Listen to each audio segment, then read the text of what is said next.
Most veterans overlook these crucial financial steps. Don't be one of them. Here's how you can set yourself up for success in 2025. I used to think I was all set for the new year until reality hit. Managing finances without a solid plan can leave you scrambling. In this video, we're breaking down the essentials: setting clear goals, budgeting smart, securing an emergency fund, maximizing your benefits, and more.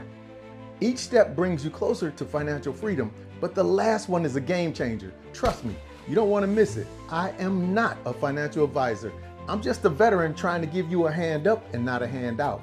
So consult a financial advisor for personalized advice. Step 1, set clear goals. Let's dive in with our first point, setting clear financial goals. Think of it as your mission briefing.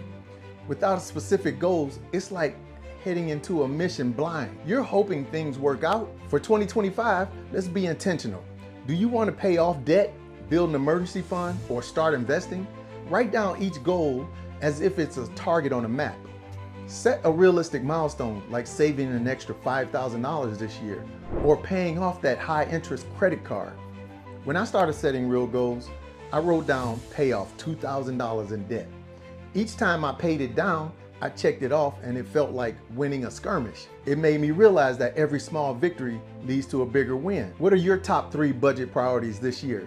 Drop them in the comments because I'd love to know. Step 2, create a monthly budget. Now, let's talk about budgeting, the backbone of any financial plan.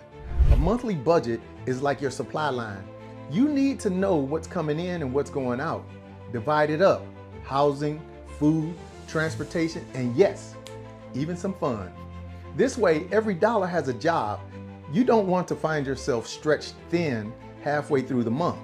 I used to treat budgeting as an optional, but after a few tough months, I realized it was a non-negotiable. Imagine thinking you're well stocked, only to find half your rations gone. It's the same with money. Step 3, build an emergency fund. Next up, let's talk about your financial fallback. An emergency fund is like having backup rations for when things don't go as planned.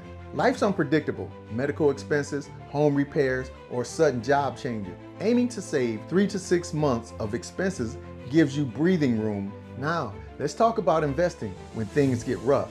When I left active duty, I thought I'd be fine without an emergency fund. A sudden car repair changed that. Since then, I set aside even small amounts each month. Think of it as small drops filling up a canteen.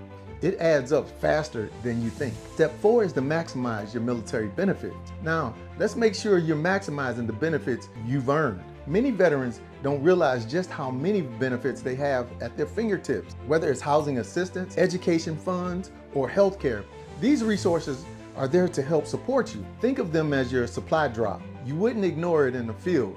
I remember a fellow vet who didn't know he qualified for a VA housing loan.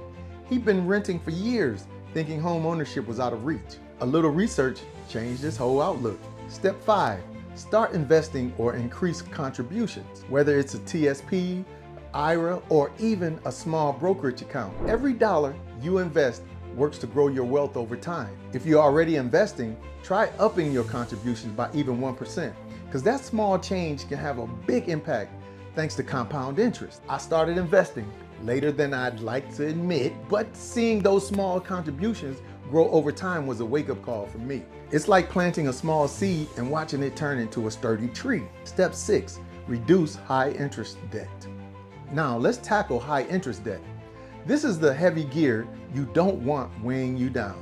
High interest debt is like carrying extra weight. Each payment feels harder and interest can snowball quickly.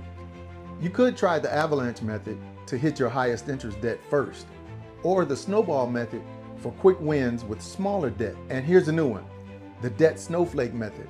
Anytime you save a few bucks on coffee, groceries, anything, throw it at that debt. Over time, those small savings add up. Step 7, plan your long-term goals. Finally, let's think long-term. What do you want to achieve down the line?